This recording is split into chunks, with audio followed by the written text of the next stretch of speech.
بسم اللہ الرحمن الرحیم۔ السلام علیکم دوستو، کیا آپ جانتے ہیں کہ حضرت آدم علیہ السلام جنت میں کتنا عرصہ مقیم رہے اور جنت سے نکالے جانے کے بعد دنیا میں کس مقام پر اتارے گئے تھے، اور حضرت بی بی حوا سلام اللہ علیہا کو کہاں اتارا گیا تھا اور شیطان کو کس مقام پر اتارا گیا تھا۔ ناظرین گرامی، ہندوستان کی زمین پر عمدہ خوشبوئیں کیوں پائی جاتی ہیں؟ جناب آدم علیہ السلام جنت سے کیا کیا چیزیں اپنے ساتھ لائے تھے، اور اس کے علاوہ آدم علیہ السلام کا دنیا میں ذریعہ معاش کیا تھا، اور حضرت آدم علیہ السلام اور جناب بی بی حوا سلام اللہ علیہا کی جنت سے اتارنے کے بعد ملاقات کس مقام پر ہوئی تھی، یہ تمام معلومات آپ کو آج کی ویڈیو میں معلوم ہو جائیں گی۔ ناظرین گرامی، جب اللہ تعالیٰ نے جناب آدم علیہ السلام اور جناب بی بی حوا سلام اللہ علیہا کو جنت میں ٹھہرایا اور جنت میں ٹھہرانے کے بعد شیطان نے وسوسہ ڈالا، اور شیطان کے وسوسہ ڈالنے کے بعد انہوں نے وہ کام کیا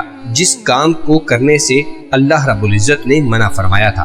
حضرت آدم علیہ السلام اور حضرت حوا سلام اللہ علیہا دونوں کو جنت میں رہنے کی اجازت دی گئی تھی، اور ہر قسم کے جنت کے پھل اور نعمتیں کھانے کی اجازت دی گئی تھی۔ حضرت آدم علیہ السلام کو ایک درخت سے منع کیا گیا تھا۔ جب شیطان خیرخواہ بن کر قسمیں اٹھا کر نصیحت دینے والے کی شکل میں آپ کو وسوسہ ڈالنے میں کامیاب ہو گیا، تو آپ کو جنت اور جنت کی تمام نعمتوں سے الگ ہونا پڑا۔ اللہ رب العزت نے حکم ارشاد فرمایا، وَقُلْ نَهْبِطُوا بَعْضُكُمْ لِبَعْضٍ عَدُوٌّ، اور ہم نے کہا تم تمام اتر جاؤ، بعض تمہارے بعض کے دشمن ہیں۔ اور ایک اور مقام پر قرآن مجید کے اندر ارشاد فرمایا، وَقَالَ اهْبِطَا مِنْهَا جَمِيعًا، اور رب نے فرمایا تم دونوں مل کر جنت سے اترو۔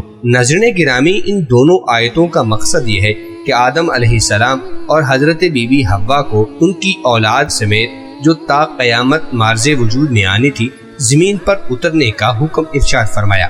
خیال رہے کہ شیطان ان دونوں کے اتارنے سے پہلے ہی مردود کر کے زمین پر بھیج دیا گیا تھا۔ ناظرین گرامی، ایک سوال یہ پیدا ہوتا ہے کہ آدم علیہ السلام جس جنت سے نکالے گئے تھے وہ جنت اصل میں کون سی جنت ہے اور کہاں پر واقع ہے؟ کیونکہ اللہ رب العزت کا ارشاد گرامی ہے کہ جنت میں جو داخل ہوگا اس کو اتارا یا نکالا نہیں جائے گا، اور جنت میں شیطان کا قیام بالکل بھی ممکن نہیں ہے۔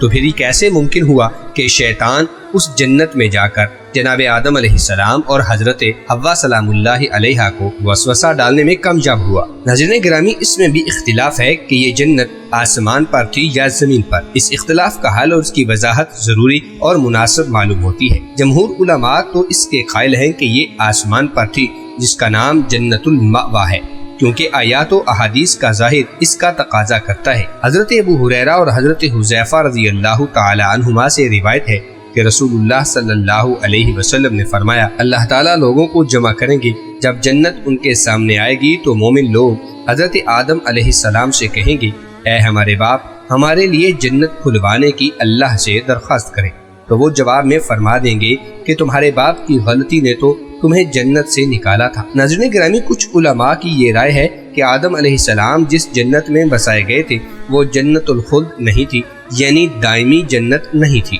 کیونکہ آدم علیہ السلام کو وہاں ایک درخت کے قریب نہ جانے کا مکلف بنایا گیا تھا، اور جنت احکام تکلیفیہ کے بجا لانے کی جگہ نہیں، اور اس لیے بھی کہ آدم علیہ السلام اس میں سوئے بھی اور اس سے نکالے بھی گئے، اور وہاں ابلیس بھی آدم علیہ السلام پر داخل ہوا، اور یہ باتیں جنت الخلد کے منافی ہیں، یعنی یہ تمام چیزیں جنت میں ممکن نہیں ہیں۔ اور کچھ مفسرین نے اپنی تفسیر میں لکھا ہے کہ جس جنت میں آدم اور حضرت حوا سلام اللہ علیہما بسائے گئے تھے اس کے متعلق دو قول ہیں۔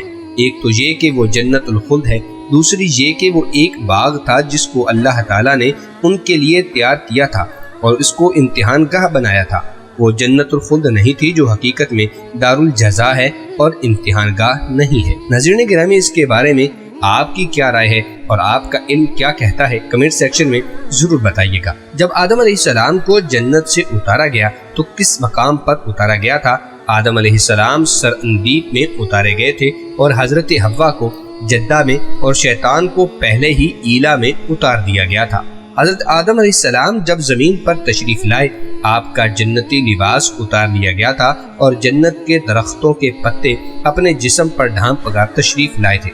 حضرت علی مرتضیٰ رضی اللہ تعالی عنہ فرماتے ہیں کہ ہندوستان کی زمین اس لیے عمدہ اور ہری بھری ہے اور اود قرنفل وغیرہ خوشبوئیں اس لیے وہاں پر پیدا ہوتی ہیں کہ آدم علیہ السلام جب اس زمین پر آئے تو ان کے جسم پر جنتی درخت کے پتے تھے۔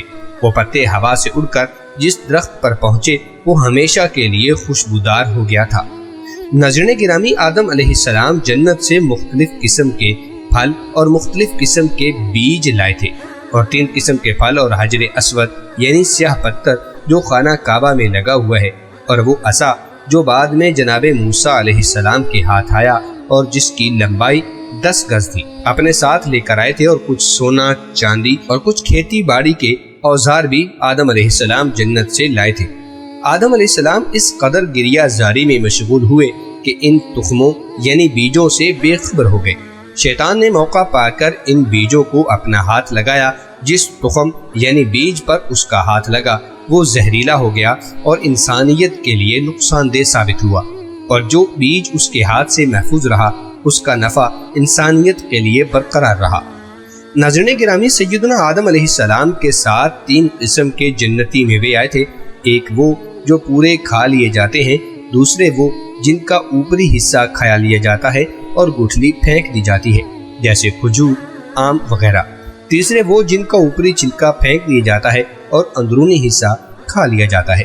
صحیح روایت میں ہے کہ ان کے ساتھ لوہے کے اوزار بھی تھے، ایک ایسا آلہ تھا جس سے لوہا کو پکڑا جاتا اور دوسرا ہتھوڑا تھا، تیسرا ایرن تھا۔ نیز حجر اسود جب جنت سے آیا تو اس کی روشنی کئی میل تک جاتی تھی، یہاں اس کی شعاعیں پہنچتی تھیں، اس حد تک حرم کی حدیں قائم کی گئی تھی۔ نیز آدم علیہ السلام کو دنیا میں آ کر بہت وحشت اور گھبراہٹ ہوئی۔ حضرت جبرائیل علیہ السلام بحکم الہی زمین پر آئے اور بلند آواز سے اذان کہی۔